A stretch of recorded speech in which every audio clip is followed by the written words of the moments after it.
Al-Fatihah itu adalah berdialog dengan Allah, berbicara sama Allah SWT. Setiap kita baca satu ayat, Allah jawab. Baca ayat yang kedua, Allah jawab. Makanya saya suka kalau baca Al-Fatihah, saya baca Al-Fatihah dengan tenang, pelan-pelan, dan tidak menyambung ayatnya.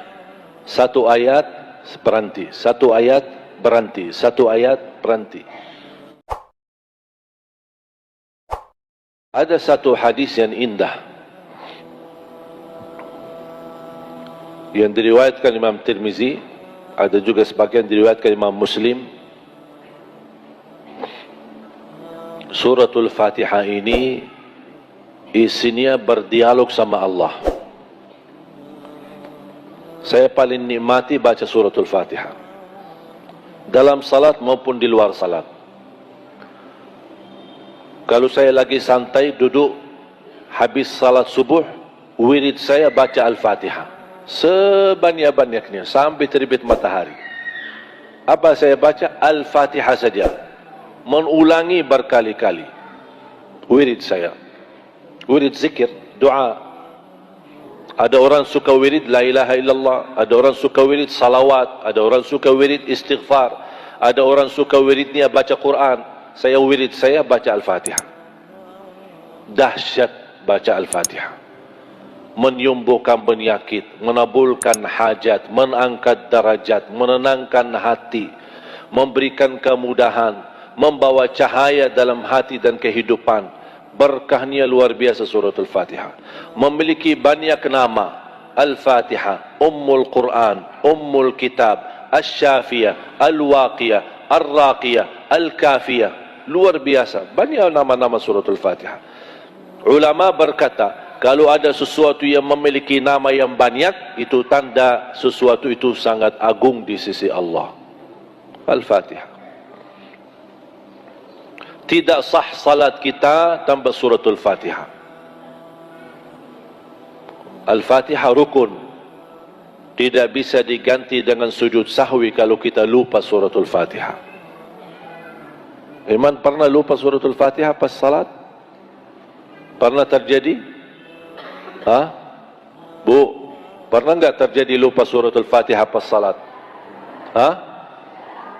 Allahu Akbar langsung qul huwallahu ahad Allahus samad. Pernah enggak? Pengalaman saya ada yang pernah lupa suratul Fatihah. Jadi jamaah sekalian dimuliakan Allah Subhanahu wa taala, hadis ini sangat indah, menunjukkan Al-Fatihah itu adalah berdialog dengan Allah, berbicara sama Allah SWT. Setiap kita baca satu ayat, Allah jawab. Baca ayat yang kedua, Allah jawab. Makanya saya suka kalau baca Al-Fatihah, saya baca Al-Fatihah dengan tenang, pelan-pelan, dan tidak menyambung ayatnya. Satu ayat berhenti, satu ayat berhenti, satu ayat berhenti. Itu sunnahnya, dan itu cara bacaan Nabi Muhammad SAW di dalam salat maupun di luar salat. Jangan disambungkan, apalagi kita salat tarawih. Kan di Indonesia kan biasa-biasa sambungkan satu nafas, waddallin amin. Aku heran kenapa ini harus cepat tarawih di Indonesia, kenapa? Aku heran itu. Jangan-jangan ada lomba-lomba siapa yang selesai cepat dapat juara satu ya? Ada ya? Saya belum pernah dengar, tapi heran aku itu aja. Saya sampai sekarang belum ketemu alasannya apa. Saya pernah masuk satu musalla tarawih, salat tarawih di salah satu kampung. Bas imamnya masuk, Allahu Akbar.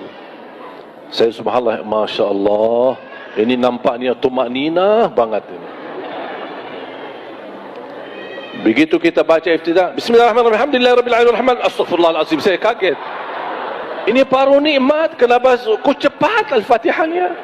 Padahal baru tenang.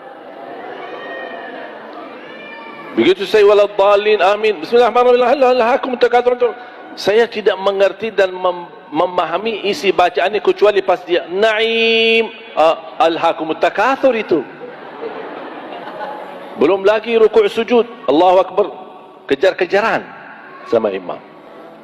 Di samping saya ada seorang bapa waktu itu. Kasihan, usia mungkin 80, 90. Taulah maklum bapa-bapa kan, ya Allah husnul khatimah. Ya jalannya pelan-pelan, gerakannya pelan-pelan, sudah tua, tidak ada fisik. Imam rukuk, beliau sudah mau rukuk. Begitu belum sampai rukuk, imam sudah sami Allahu liman hamidah. Bapa tak jadi rukuk, berdiri lagi. Aku, Pak, ini tak rukuk bapa. Saya bingung.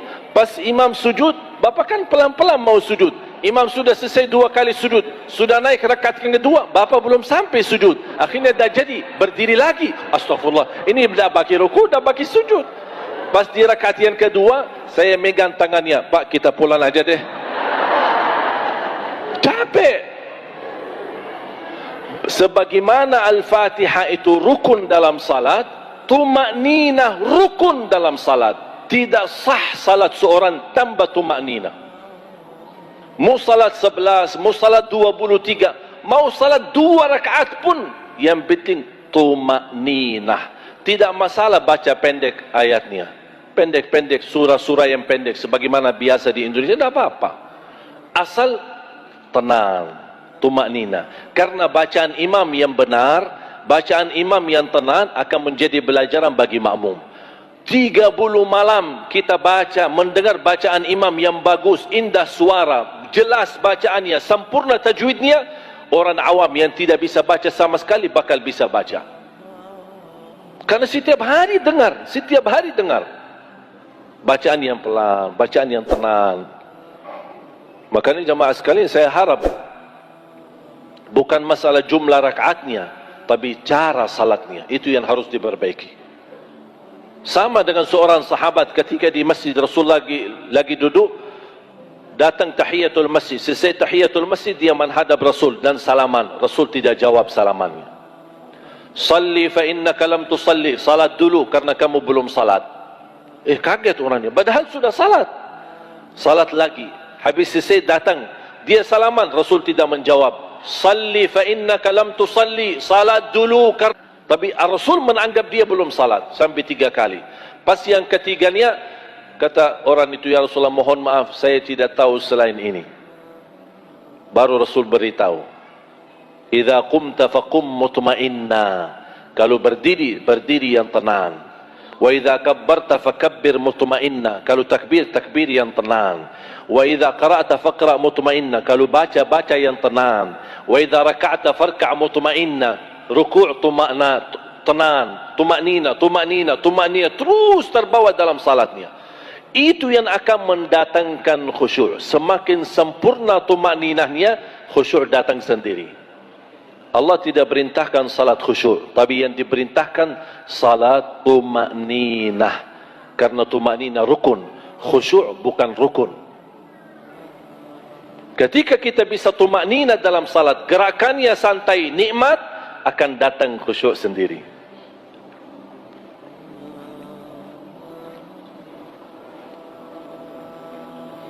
Sering kita duduk di masjid, ada orang belakangan datang tahiyatul masjid. Saya duduk di samping saya, ada orang tahiyatul masjid. Yang aku heran, bisa dia sambil jalan dia zikir Allahu Akbar rukuk. Belum sampai ke rukuknya, subhanarabbiyal azim, subhanallah, sami'allahu liman hamidah. Pas sujud, Allahu Akbar, subhanarabbiyal a'la, subhanarabbiyal a'la. Dia belum sampai ke sujud sudah subhanarabbiyal a'la. Makanya pas dia sampai sujud, suntuh sebentar, langsung Allahu Akbar lagi. Begitu selesai, ya Allah mohon diterima. Apaan yang diterima? Aku herannya, kenapa kita salat 2 rakaat tak sampai 10 menit, tapi begitu caranya, wallahi kita malu sama Allah. Fantas bersabda Rasulullah, ada seorang salat 60 tahun salat, tapi tidak ada satu pun diterima di sisi Allah.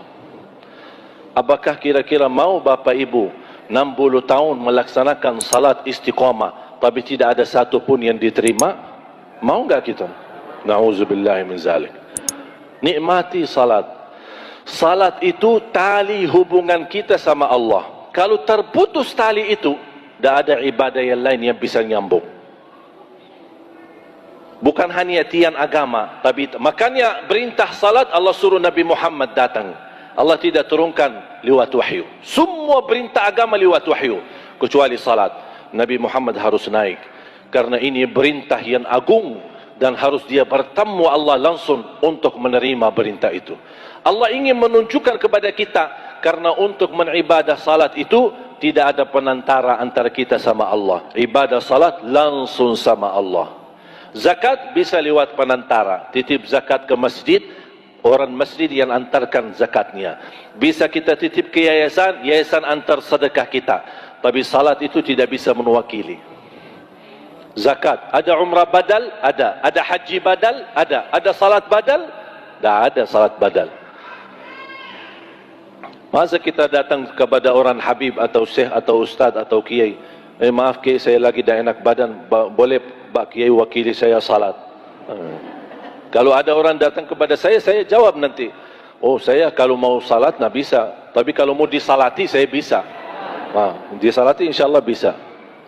Salat tidak bisa mewakili. Satu-satunya ibadah harus dilaksanakan, dan satu-satunya ibadah tidak bisa ditinggalkan apapun alasannya, kecuali kalau terjadi dua hal: murtad, kafir, sudah keluar dari Islam, sudah tidak ada wajib salat. Yang kedua, faham ini? Apa? Kalau sudah begini, sudah tidak ada wajib salat. Makanya saya sering kalau datang ke masjid melihat anak-anak muda lagi nongkrong di luar, tidak mau masuk ke masjid, dia bilang, ayo salat. Dia tak respon, tidak jawab. Oh maaf ya. Assalamualaikum. Mungkin dia begini. Ya, yang begini ya tidak perlu diajak, karena sudah begini. Salat itu tidak bisa ditinggal. Puasa boleh ditinggal? Boleh, kalau lagi sakit, musafir. Haji boleh tidak haji? Ada orang muslim tidak haji? Ada, belum mampu. Ada orang muslim tidak zakat? Ada, dia miskin, malah justru terima zakat. Tapi tidak ada orang muslim tidak salat semestinya. Makanya tahun 400 Hijriyah ada pertemuan ulama di Maroko, ulama agama, membuat satu buku fikih untuk membantu umat supaya mereka bisa memahami agama dengan cara sederhana. Di dalam buku fikih ini yang dibahas oleh ulama ada salah satunya, bagaimana hukumnya orang yang tidak salat. Apa yang harus kita tuliskan dalam buku ini? Ulama bingung menjawab. Dianggap ini persoalan yang kemungkinan susah terjadi. Itu menurut ulama dulu. Kemungkinan susah terjadi, makanya kami tidak berani memberikan hukum dan penjelasan. Karena tidak masuk akal ada orang muslim tidak salat. Ini zaman tahun 400 Hijriyah. Dianggap zaman dulu ulama itu aneh, tidak masuk akal ada orang muslim tidak salat. Makanya mereka tidak berani tulis hukum. Bagaimana hukum orang yang tidak salat? Tidak berani. Karena itu sesuatu yang tidak bisa terjadi. Bagaimana kalau mereka ada di zaman sekarang? Banyak orang muslim tidak salat. Sama sekali. Tidak salat Jumat, tidak salat sama sekali. Na'udzubillah min zalik. Makanya kita harus tahu, salat itu satu-satunya ibadah yang tidak bisa ditinggalkan. Tidak bisa berdiri, duduk. Tidak bisa duduk, berbaring. Tidak bisa wudu, tayammum. Tidak bisa menghadap kiblat kemana saja. Dalam keadaan perang menghadapi musuh, tetap ada salat. Namanya salat khauf. Ada cara, tata caranya melaksanakan, tapi tidak ada alasan meninggalkan salatnya. Hatta dalam keadaan sakit, parah, kotor, tidak bisa apa-apa, tidak bisa bergerak, tidak bisa tayammum, niat dan tetap salat. Ada jama' kasar, tidak bisa karena sakit, boleh jama'. Musafir, jama' dan kasar. Kadang boleh jama', tidak boleh kasar. Kadang boleh kasar, tidak boleh jama'. Kadang boleh jama' dan kasar. Semua diberikan keringanan untuk tetap melaksanakan salat. Tidak ada alasan tinggalkan salat. Dan salah satu keindahan dalam salat melalui suratul Fatihah berdialog sama Allah. Qala Allah Azza wa Jalla, hadis Abu Hurairah radhiyallahu an, Rasulullah SAW bersabda, Allah berfirman, hadis qudsi, qasamtu as-salata baini wa baina 'abdi nisfain. Aku telah membagikan salat menjadi dua bagian. Yang dimaksud kata salat di dalam hadis ini adalah suratul Fatihah. Salah satu nama suratul Fatihah as-salah. Salah satu nama suratul Fatihah as-salah. Kenapa dinamakan as-salah? Karena tidak sah salat kita tanpa surat Al-Fatihah. Kata Allah di hadis qudsi, qasamtu as-salata baini wa baina 'abdi nisfain. Aku telah membagikan salat antaraku dan hambaku menjadi dua bagian. Fa idza qara'a 'abdi alhamdulillahi rabbil alamin. Kalau hambaku mengucapkan alhamdulillahi rabbil alamin, qala Allah hamadani 'abdi. Allah jawab, hambaku telah memujiku. Fa idza qara'a 'abdi arrahmanir rahim. Kalau hamba membaca arrahmanir rahim, Allah jawab, hambaku abdi athna alayya abdi, hambaku telah memuji dan mengagungkanku. Ketika dia lanjut, qala Allah fa idza qara abdi maliki yaumiddin, qala Allah majjadani abdi. Kalau hambaku membaca maliki yaumiddin, Allah jawab, hambaku telah mengagungkanku. Jadi yang pertama, Allah memuji, dipuji oleh Allah SWT. Alhamdulillah Rabbil Alamin, hambaku telah memujiku.